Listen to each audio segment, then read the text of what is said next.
Hey everyone, this is NorvellCentral coming back at you with another YouTube video. And at this time of the recording, I have 1,190 subscribers. So that's very, very cool to see. I'm very excited to see all the love and the support I have had so far on my YouTube channel. And it's very just exciting to see all the fans just coming together, supporting each other, and really just sharing my thoughts on this platform and being able to share it to you all. So very impressive to see with that, but just wanted to give a huge thanks to everyone. And like I said, if you haven't subscribed already, be sure to do so. It's completely free. Be sure to like the video, comment your thoughts on the video that we're discussing today, and just tune in for everything that we got in store. So I just wanted to talk about Alex Atkins. This is a really big, important moment, and this is a huge assistant coach that Florida State has on its staff. Quite frankly, probably the best recruiter that we have on staff. He actually got promoted to offensive coordinator this offseason. And it's very exciting because he's handling two duties. He's handling the offensive line and the offensive coordinator role. He's not really necessarily calling plays right now because, like I said, it's more of a Mike Norvell offense. Tony Tokarts is also going to be doing a lot of things, the quarterback's coach. And it's going to be a really exciting time to see what he has in store with that. So when you're looking at the offensive line so far, Florida State has 18 scholarship offensive linemen. And really, when you're looking at some of the guys that we have, like Dylan Gibbons, he's a redshirt senior. He's been on that left side of the offensive line, going to play left guard. Then you got a guy like Caden Lyles, who we brought in from Wisconsin. He's going to be competing at the center position against Marie Smith, who's a redshirt sophomore, still trying to gain some of that weight. Bless Harris is also a guy that can play swing tackle, can play a little bit of guard here and there. Darius Washington is also kind of an unforgotten piece as well. He actually had an injury during the spring, kind of is going to miss some time there, but hopefully he's going to be able to come back for fall camp and everything's going to kind of be underway there. Another guy that's been injured, Thomas Schrader, he's a redshirt sophomore, and it's a really big piece there because Florida State really did like what Thomas Schrader brought to the field, but then he got hurt, and then, everything kind of just backtracked in his face. Zane Herring is another guy, inconsistent when he's played so far, but will he piece it all together? Because at Madison County, he was really, really good. And you saw the potential of him at guard, possibly a little bit at center. Boyd Willis, he's got the size, he's got the skill frame to be a really, really successful tackle at Florida State. He's 6'7", 300 pounds. He's a redshirt sophomore, so he's got more room to grow there. But Robert Scott, I think, is going to be that prototypical left tackle there that you see. He can either play left or right. I think Florida State eventually wants to move him into guard, but I think as of right now, I think he's going to continue to be a tackle. I don't think there's any worries because I think him and Gibbons are solidified on that left side. Now, what you got to think is they're going to be competing at the center position for Lyles and Smith, and then you also got Demetri Emmanuel. You got a guy like Bless Harris, Darius Washington. They're going to be fighting over there for that right side. So it's really important to see what you got in some of those guys. A guy like Rod Orr, I think, is a developmental project, but I think he could be special within time. He was a basketball player, so he's really developing his skill set. Bryson Estes is another guy at guard or at center I think could be really special. He just has to get a little bit more consistent with his play, and so far in practice he's doing a good job, so we'll see if he cracks the rotation. Julian Armella, the freshman, he's a coveted 5-star by Rivals and also a 4-star by 247 Sports. He's a legacy recruit. A lot of people are very excited for him, but he is a summer enrollee.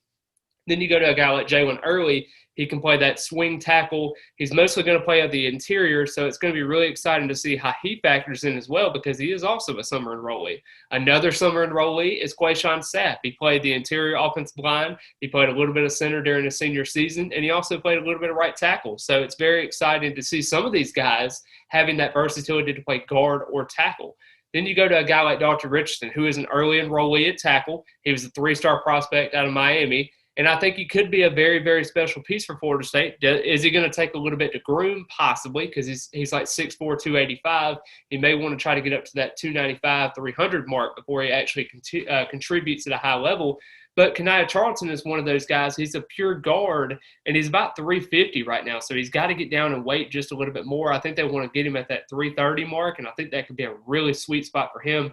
And I could even see him playing because he was an early enrollee just like Dr. Richardson was. But you just want to see the different pieces that you have there. And then you got a guy like Antavius Woody. He's also coming in as well. So that's going to be really exciting to see with that, just to see if he comes in and enrolls. He's actually going to be enrolling during June the 20th. I've actually discussed this in my previous video as well. He's very excited to be at Florida State. The relationship that he has with Alex Atkins is going to be really important there, but I do think that he's going to end up as an interior. I know a lot of people are talking about him possibly being a defensive tackle, which could be true.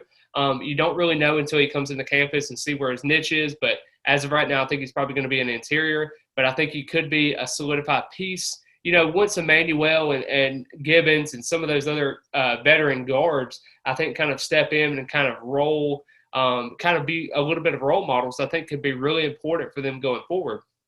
And you saw last season that Alex Atkins has a lot at his disposal because he has brought in a ton of talent to kind of compete at the level. Because Florida State, when is the last time you've had 18 quality scholarship offensive linemen? And it's been quite some time. I mean, the offensive line has been improving year by year when Alex Atkins is there, but they haven't quite taken that next step of being above average. And you want to see, as a Florida State fan base, for the offense to be successful, you have to have time to throw the football.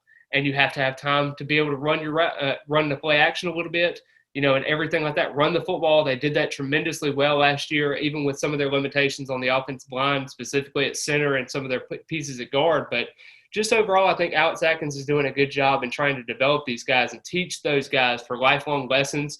And even the guys like Bryson Estes and Rod Orr and some of those guys that are still trying to get acclimated to the game, I think that they are really going to try to get them up to speed this season so they can be able to contribute.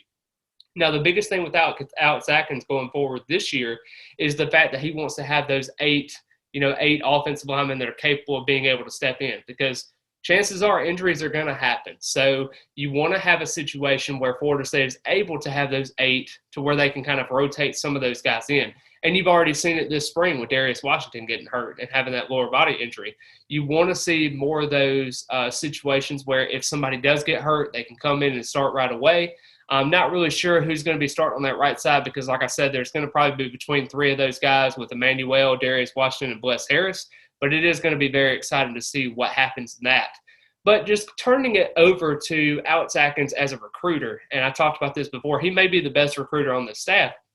Now, he does have to do a little bit more work as an offensive coordinator in terms of getting better, like different wide receivers, tight ends, quarterbacks, running backs, all these kind of deals. And he has to work within his recruiting area, but he has to do a little bit better job in actually recruiting all types of the offense. But he is doing a very, very good job of expanding the board at offensive line.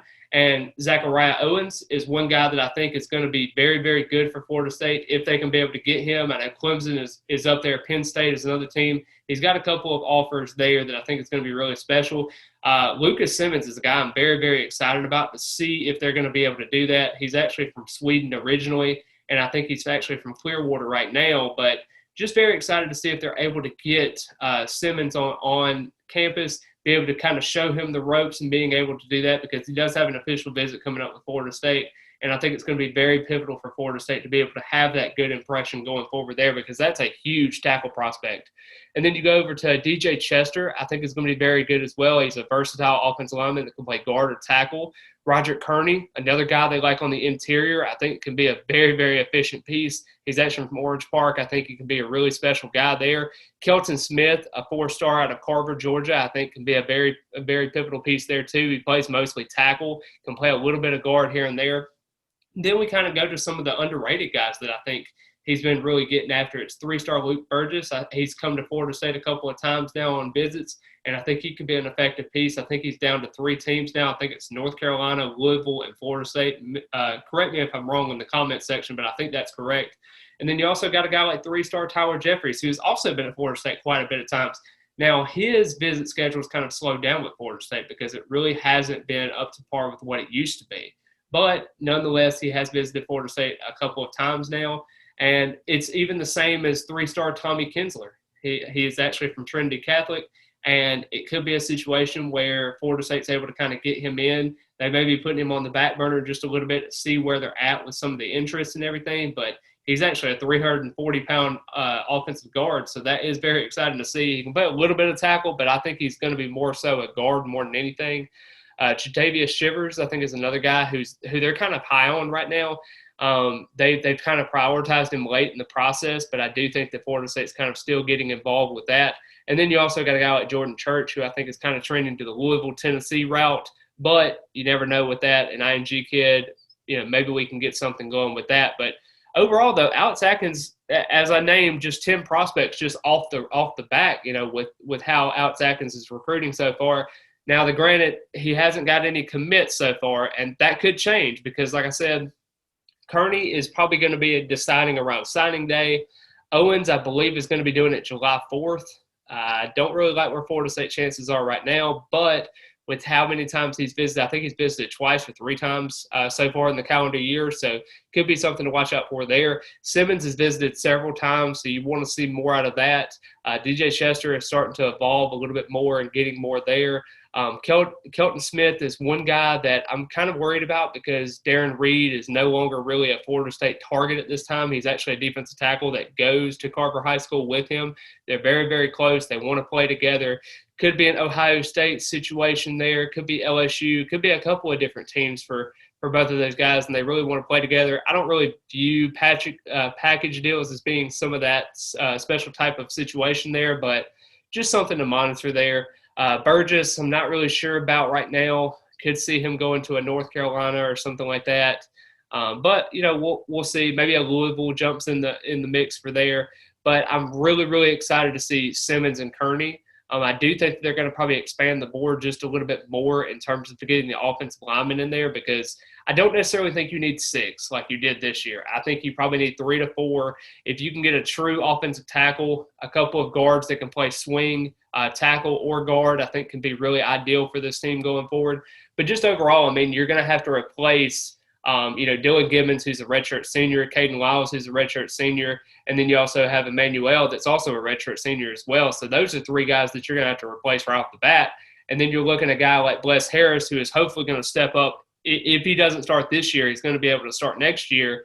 And then you're having some more pieces. So it's really excited to see what Florida State can be able to do with that enthusiasm and that energy from Coach Atkins because he's got them set up in a really, really good spot. I mean, I don't necessarily think that some of these freshmen are going to play, but I do think that it's going to set up the future nice for what Florida State has to do. And from years past, Florida State's had to put in freshmen at offensive line, and that is not an easy position to learn right away, straight off the bat.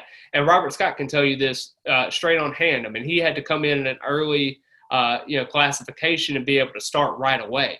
So it's not ideal because it can ruin somebody's development, but he's done a nice job in being able to kind of contain himself. Now, the question is, will Florida State stop relying on the transfer portal with some of these guys? Now, when you have such a young group at the bottom, so you have your Rod Orrs, your Bryson Estes, and then all the 6 freshmen that you have in there, you have a Lloyd Willis that's still developing, a Zane Herring that's still trying to develop and find his way, Thomas Schrader, you get the point. There's a lot of young kids on this team that you really have to kind of work yourself up to. So if you have a Dylan Gibbons, a Dimitri Emmanuel, or a Caden Lyles, I think that those 3 guys can really, really lecture some of those guys as well. Now, Lyles, his foot speed is not the greatest in the world, and there's some progress that has to be made between those 3. But I really do think that this is a situation where Florida State can take advantage of. They can get those veteran leaderships in there. They can be able to develop those guys and not really have to rely on those young freshmen right away. So I think it could be special for Florida State. I think Atkins is doing a really good job right now. Like I said, I wish he could recruit a little bit more on the other side of the offense and just getting some more pieces. I know he's doing a diligent job with some of these guys right now, and I know he's doing everything he can to make Florida State a respectable place again. And I do think that Florida State is on the right track in terms of offensive line, and this is far and superior beyond what 2016 was, and that was a nightmare season for an offensive line. So really, if I had to rate the offensive line right now and its recruiting efforts, I would say right now it's a B, just simply because he does not have any commits as of right now. But that can drastically change as we go through the rest of this as well. So there is a chance for Lucas Simmons. He is going to be Florida State's last official visit before he's going to kind of announce or possibly announce. He hasn't really named his 5th school, so we're going to have to see where that goes with everything going on. But he took that official visit early to Oklahoma State, and I think that was kind of just a visit just out there. But USC and Florida, I think, are 2 teams that you're going to have to watch out for in that recruitment. But just overall, I think that could possibly be your first commit for the offensive line. He absolutely loves Florida State. Same thing with Kearney. I think those are your 2 guys that you're at the top of the list. And then it kind of drops off a little bit. So I want to see him expand that board just a little bit more to see where it goes. But just overall, I think Atkins, you have to trust him as a fan because he's done so much right now with this program, and he's done so much with so little.